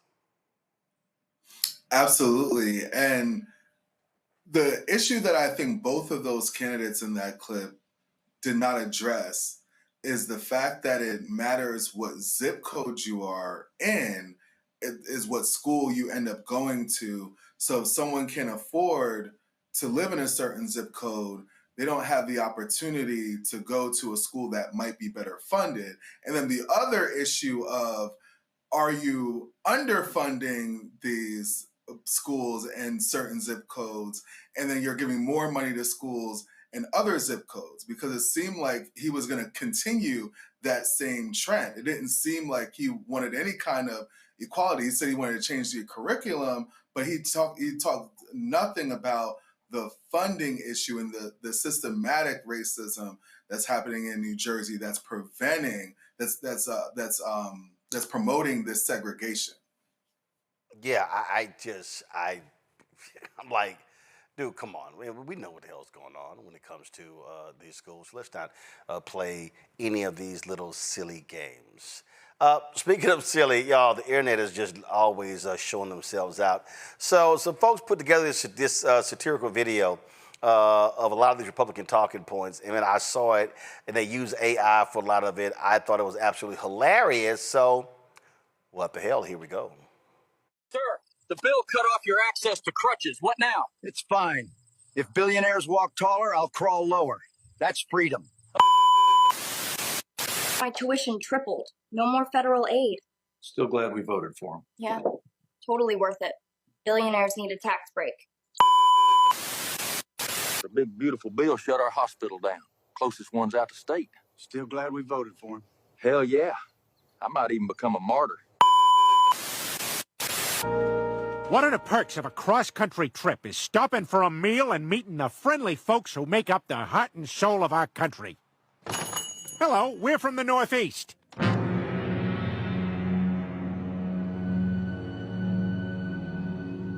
Okay, then. We'll do 55 pancakes to go.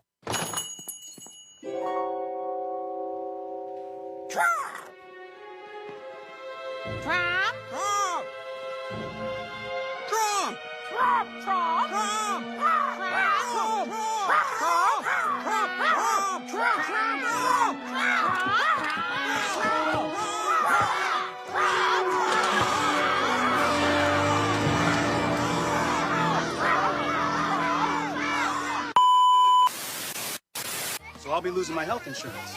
Don't worry about your son's cancer. We've got thoughts and prayers. Billionaires needed another yacht. They raised our taxes and cut Medicare. I'm gonna die. Still glad we voted for them. You're right. Anything for our king. And now, a word from our sponsors. Side effects of this budget may include homelessness, poverty, and bankruptcy. Please consult your local representative. Andrew, I thought that was great. I mean, because it's right. All these people here voting against their own interests, and they should be exposed. They should. And kudos to whoever did that video. I thought that was great.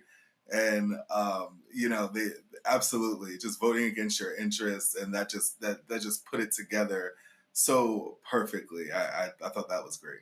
Yep, I thought it was on point. Speaking of on point, how American media covered Donald Trump's stupid speech to the United Nations was really pathetic.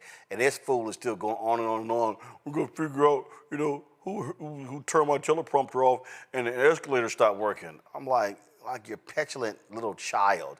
But the folks at the BBC, they had no problem eviscerating Donald Trump, showing the level of pettiness and stupidity and the lie after lie after lie. If y'all want to see how mainstream media in America should be reporting on this, watch what the BBC did. President Trump has addressed world leaders at the United Nations in New York for the first time in 5 years. In an extraordinary speech, he took aim at European countries, saying they were going to hell because of immigration and a failed experiment of open borders. He criticised London's mayor, Sir Sadiq Khan, the first Muslim mayor of a Western capital, and said London wanted to go to Sharia law. A spokesman for the mayor said they wouldn't dignify the president's appalling and bigoted comments with a response.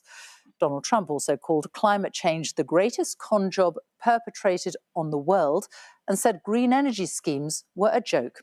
Well, BBC Verify's Nick Beak has been looking at each of his claims. More from him in a moment. But first, our North America editor, Sarah Smith, is in New York and has just sent us this report. Mr. President. Donald Trump came with a message to the UN about where it's going wrong and to tell its member countries what they need to change, railing against what he called the double-tailed monster of immigration and green energy. He repeated his familiar claim to have ended 7 wars and complained he'd had no help from the UN in doing so. All I got from the United Nations was an escalator that on the way up stopped right in the middle. If the First Lady wasn't in great shape, she would have fallen. And then a teleprompter that didn't work. These are the 2 things I got from the United Nations, a bad escalator and a bad teleprompter. Thank you very much. The escalator stopped just as he got on, a perfect illustration for Mr. Trump of everything he thinks is wrong with the UN. He talked about the conflicts he's not been able to end in Ukraine and in Gaza, criticising nations like the UK who have recognised Palestinian statehood. We can't forget October 7th, can we? Now, as if to encourage continued conflict, some of this body is seeking to unilaterally recognize a Palestinian state. The rewards would be too great for Hamas terrorists for their atrocities. This would be a reward for these horrible atrocities. On Ukraine, he said he could impose much tougher sanctions on Vladimir Putin, but won't unless European countries stop buying energy from Russia. And Europe has to step it up. They can't be doing what they're doing. They're buying oil and gas from Russia while they're fighting Russia. It's embarrassing to them, and it was very embarrassing to them when I found out about it, I can tell you that. But they have to immediately cease all energy purchases from Russia. Otherwise, we're all wasting a lot of time. Immigration, he said, is destroying countries around the world, saying Europe in particular is in serious trouble. They've been invaded by a force of illegal aliens like nobody's ever seen before. Illegal aliens are pouring into Europe. Nobody's doing anything to change it, to get them out.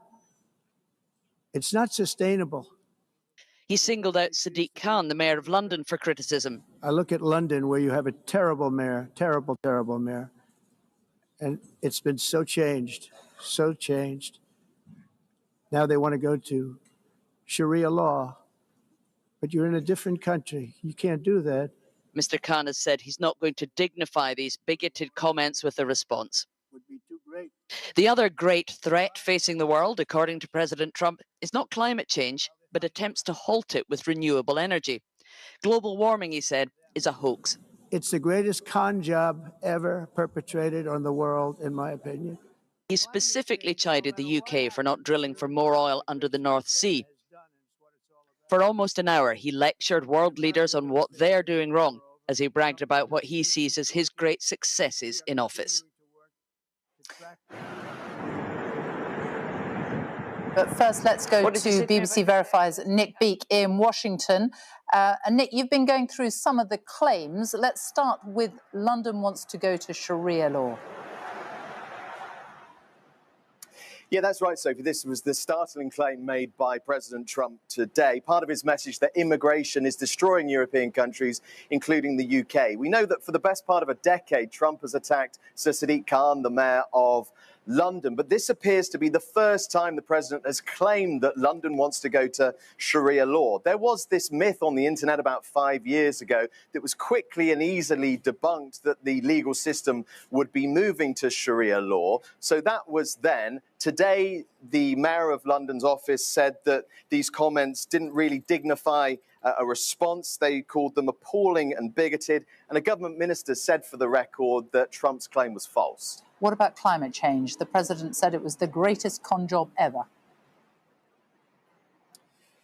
Yeah, he did, Sophie. The thing is that decades of specialist research really torpedoes that argument. The vast majority of scientists and experts say that climate change caused by humans is real. And here's a quote. This is from the Intergovernmental Panel on Climate Change, IPCC, made up of hundreds of leading scientists.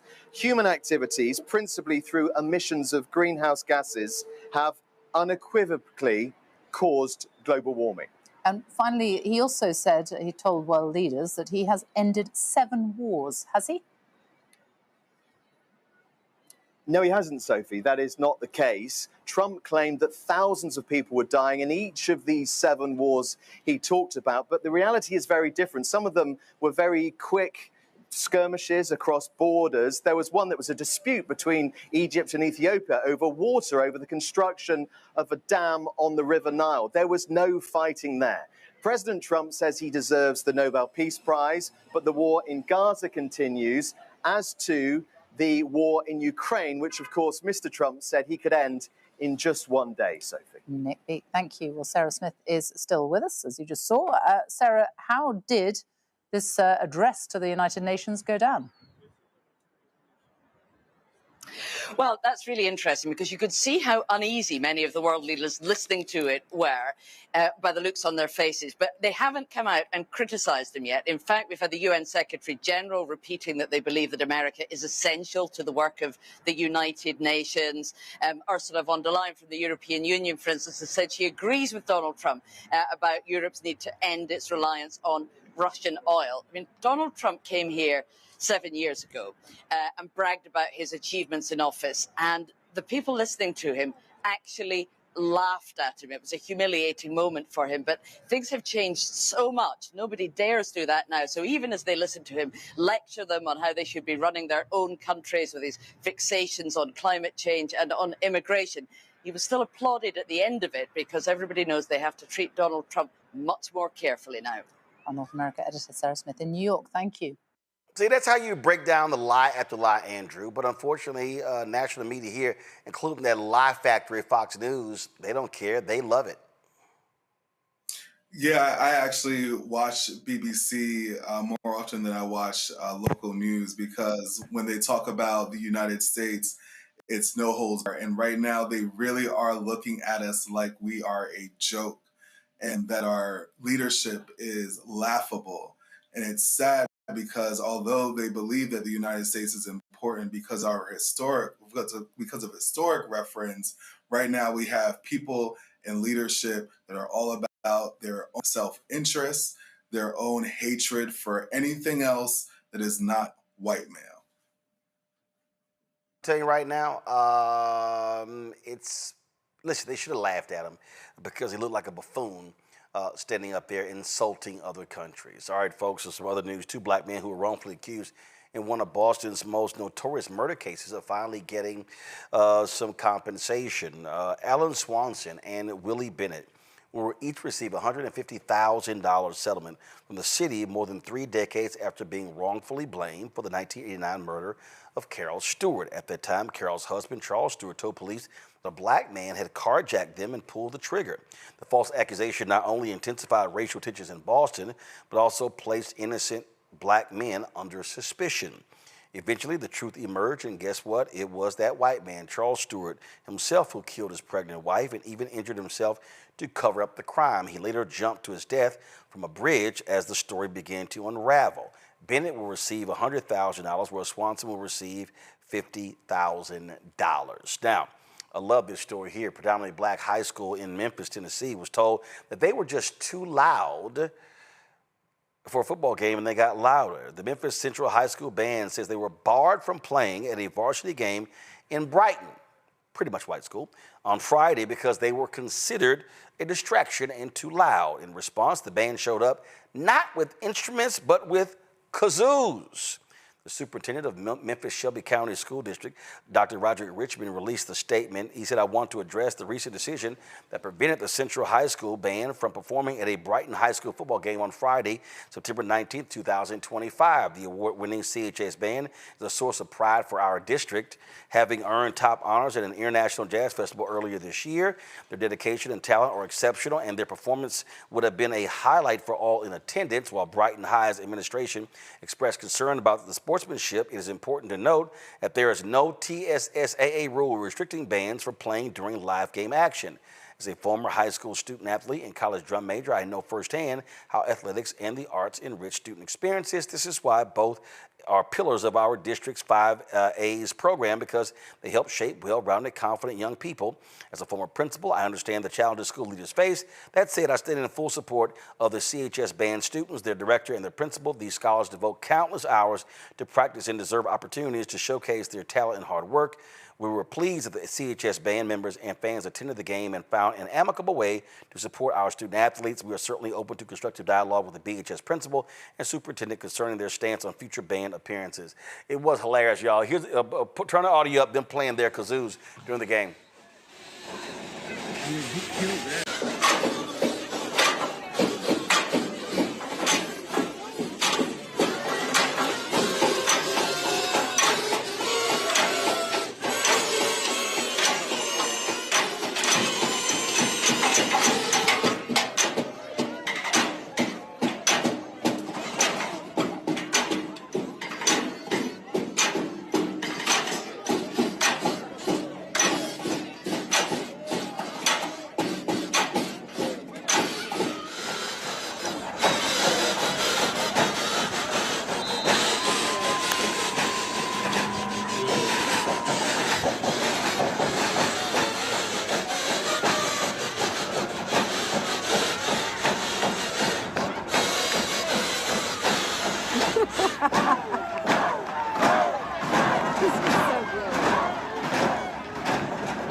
Yeah, that was just too fun there. So I say, hey, next time bring cowbells. Just drive them crazy. Have cowbells ringing all day, Andrew, just to piss them off. Yeah, yeah. And I mean, I love football just like the next person. Actually ref high school games on the weekends.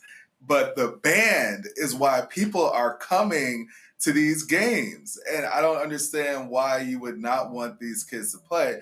But it's so funny, Roland, because you set that up in the beginning of this show. You talked about how we all need to be mindful that they're not just going to come out and say the N-word anymore, but they try to build these rules and attack these different rules to say, no, this is giving your team an advantage because now your team is hyped. They have some rhythm. They got their music. They got their band playing in the background, and they're killing us. So we got to get this band out of here. We need some kind of noise ordinance. And now these kids are so sophisticated and so creative that they said, well, fine, let's go ahead and bring out the kazoos. I love it. Yeah, just pretty stupid. But you know what?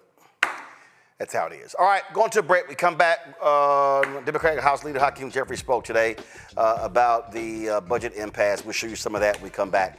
Roland Martin Unfiltered on the Black Star Network.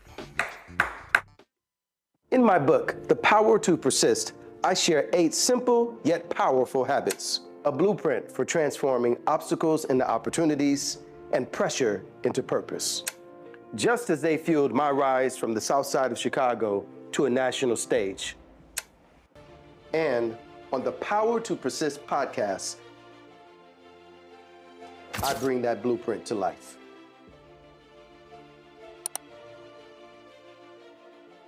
Said the quiet part out loud. Black votes are a threat, so they erased them. After the Supreme Court gutted the Voting Rights Act in 2013, Republican legislatures moved fast. New voter ID laws, polling place shutdowns, purges of black voters from the rolls. Trump's Justice Department didn't stop it, they joined in. In 2018, his DOJ backed Ohio's voter purge system, a scheme that disproportionately erased black voters. Their goal, erase black votes and political power. Yeah, that happened. These are the kinds of stories that we cover every day on Roland Martin Unfiltered. Subscribe on YouTube and download the Black Star Network app. Support fact-based independent journalism that centers African Americans and the issues that matter to our community.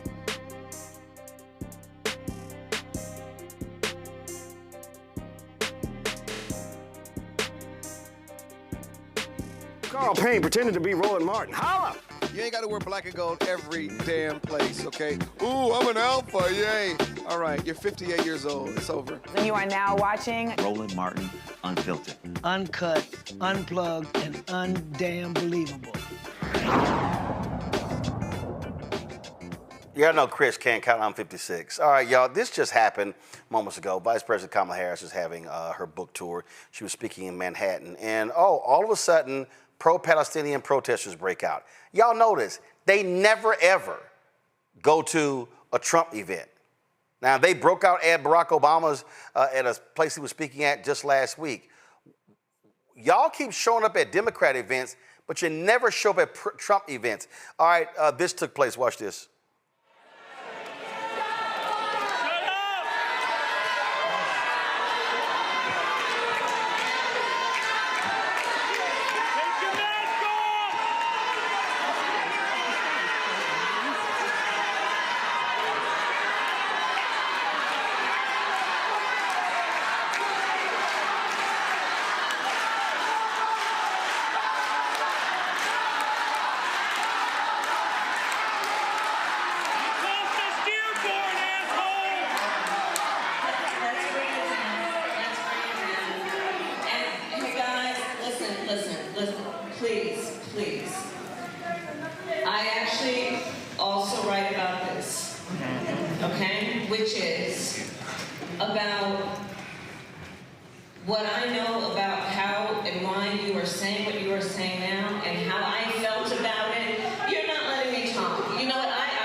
Andrew, here's how I understand.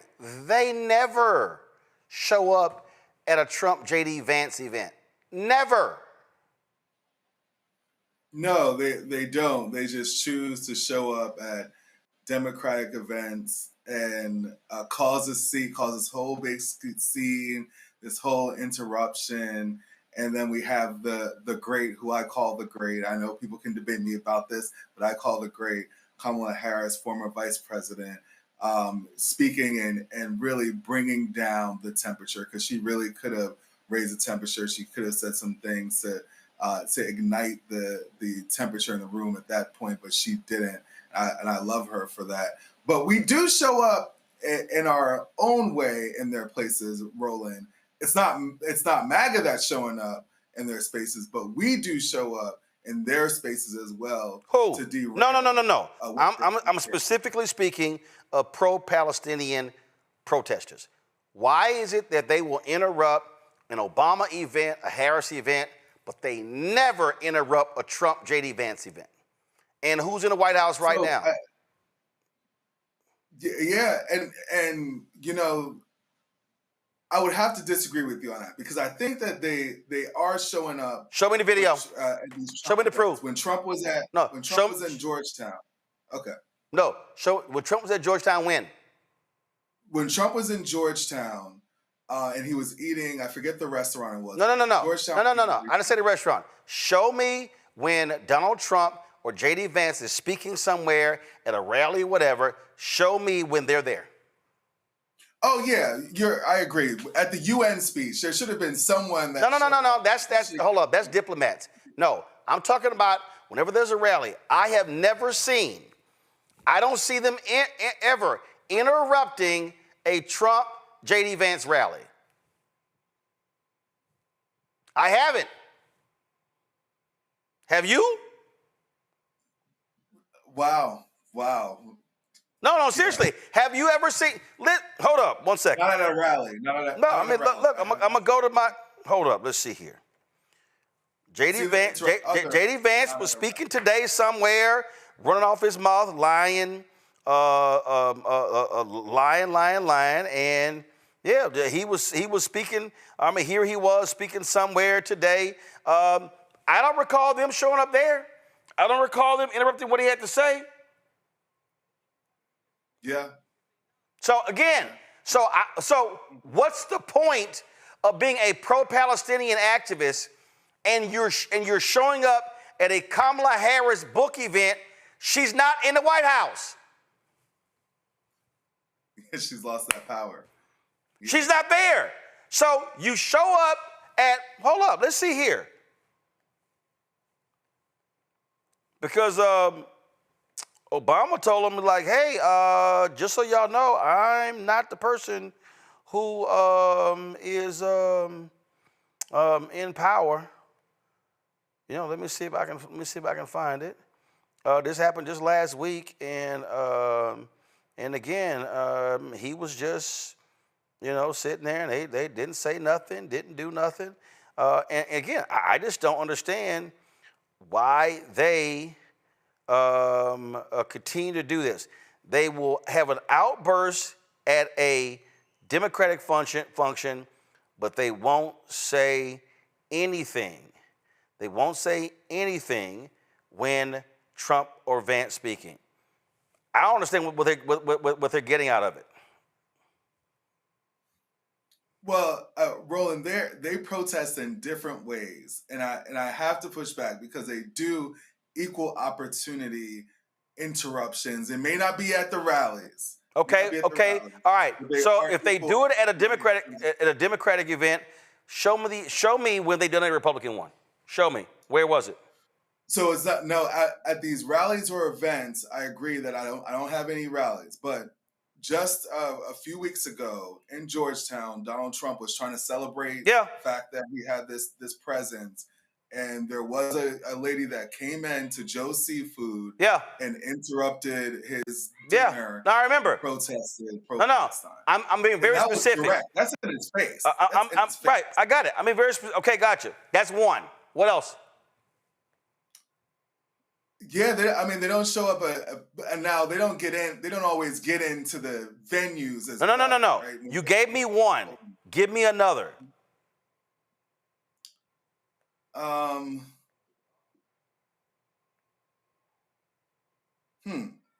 Now, I guess I can't give you a public speech. No, just give me. I'm just gonna ask for another one. JD Vance was in. He was at the Union. He was at Union Station, doing this photo op. And this was again during. And they right, and they yelled at him about the National Guard. They yelled at him about the National Guard. They also did Free Palestine as well. Right. So here we go. This is Obama six days ago. So in a week, we've seen them go at Obama, Kamala Harris. No evidence of Trump. Turn it up. The states currently. So there's no point in shouting at me.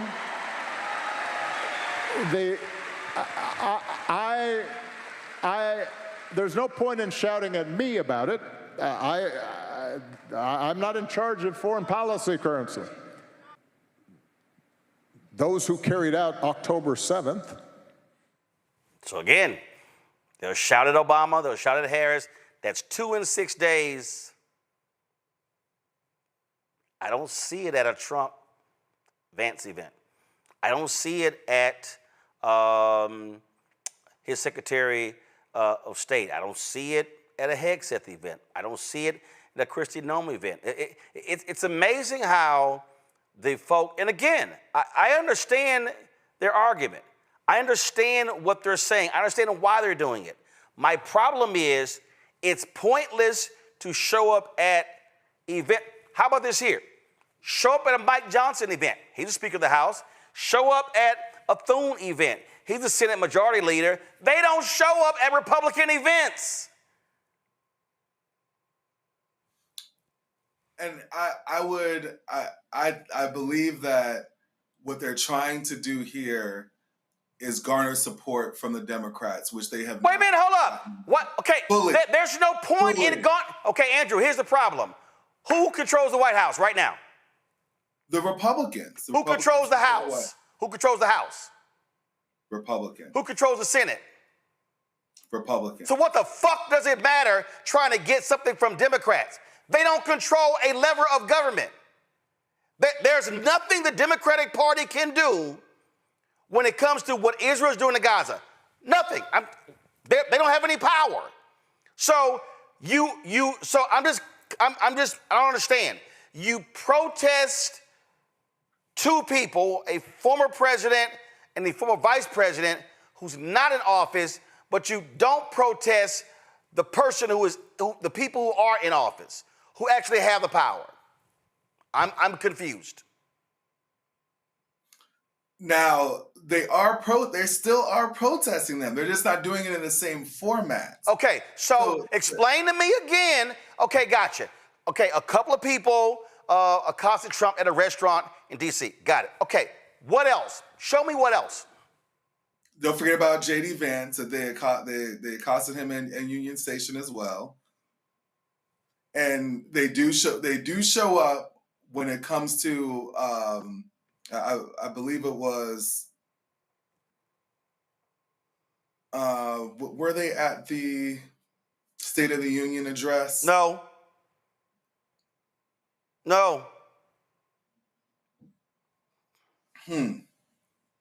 Well, somebody needs to speak to that. No, I'm speaking to it. And what I'm saying is, it's performative. If you're going to show up at a Harris event and a Barack Obama event, two people who are not in power, and you do not show up and do the same to Vance or Trump, it's a waste of time. Well, I think that showing up for Vance or Trump is going to be a waste of time anyway, because they're not going to respect the demands. So hold on. I'm now confused. So the people in power aren't going to respect their demands. So I'm not going to show up there, but I'm going to show up to two people who are not in power, who actually respected me and my people more than those two. So that makes sense. to bring awareness. It does. There's going to be a lot more people that are going to be empathetic to that position. Great. So more people are going to be empathetic to your position by showing an event for Harris and Obama, and nothing will be done about your cause, but you feel great because you stood up at a Harris-Obama event, but we're just not going to show up at all to an event of the people who are actually in power. Yeah, because would it kill these politicians to stand up and say that genocide is wrong? They have. It seems like hold on. They have. No, wait. I'm confused. They have. Obama has. Harris has. Okay, got it. They've said that, but they have no power. So normally when you protest the people who are in power. Normally you put pressure on the people who are in power. You don't protest. That's like black people during the civil rights movement protesting people who weren't the sheriff or the mayor or the county commissioner or the president. So black people are like, yeah, we're going to go protest these people to change the law, but the people we're protesting have no power to change the law. So we're going to go protest them, and we're not going to go protest the people who actually have the power to change the law. So Dr. King, no, I'm not going to go meet with Lyndon Baines Johnson, put pressure on him. I'm going to go meet with Harry Truman, who's not even in the White House, to put pressure on him to get LBJ to do something. Do you see how that makes no sense? No, I agree that the way that you're presenting it, yes, it can make no sense. Right, it doesn't make any sense. Overall, so the logic okay, if your goal is to stop something, shouldn't I target the people who could stop it? Yeah, what better place to catch them than while they're eating dinner? Right in their face. Okay, one time. Okay, got it. Hold up. That's one time. That's one time they protested Trump. Give me another one. Not that I could think of off the top of my head. Gotcha. But I can pull up multiple videos of them doing it to Harris during the campaign. Okay, fine. Let's take the campaign. How many times did they interrupt Trump at a rally during the campaign? They're probably not at the rally. Not in the immediate vicinity of the rally. I mean, but that's... How many times did they interrupt Harris at the rally? But that's akin to the video we saw in Tennessee of the MAGA guys setting up the stand. No. They were protesting. They were protesting Harris because Harris was in power. Again, so you're protesting Harris and Biden while they were in power, but you're not protesting Trump and Vance when they're in power. It's utterly illogical to me. It's an absolute waste of a protest to yell and scream at somebody who ain't even in office. It's a waste.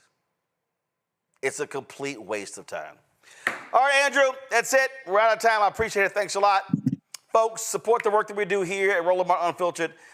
If you want to support our show, please do so by joining our Bring the Funk fan club. If you want to give me a cash app, use the Stripe QR code. You see it right here. You can also use the QR code. Credit cards as well. PayPal, R Martin Unfiltered. Venmo, RM Unfiltered. Zelle, Roland at RolandSMartin.com. Roland at RolandMartinUnfiltered.com. Check some money order. Make it payable to Roland Martin Unfiltered. P.O. Box 57196, Washington, D.C. 20037 7-0196. Also, of course, download the Blackface Network app. Apple phone, Android phone, Apple TV, Android TV, Roku, Amazon Fire TV, Xbox One, Samsung Smart TV. Be sure to get a copy of my book, White Fear, How the Browning of America is Making White Folks Lose Their Minds. Available bookstores nationwide. Get the audio version on Audible. Also, get our Roland Martin Unfiltered Black Star Network swag.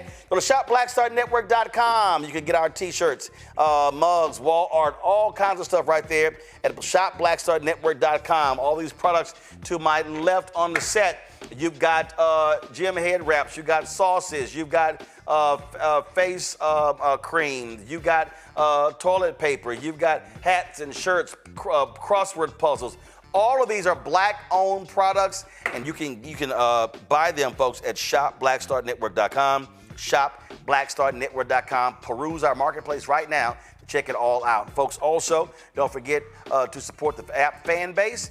And we're going to download the app. Go to download the app. Then, of course, if you want to invest, startengine.com/fanbase. Startengine.com/fanbase. Folks, that is it for us. Tomorrow, we've got members of Congress who are going to be joining us. Congressional Black Caucus Foundation annual legislative conference is taking place. Kicked off today, so we're going to be having some various stuff covering that as well. So that's what we got going, folks, and we'll see y'all tomorrow right here. Roland Martin Unfiltered on the Black Star Network. Holla!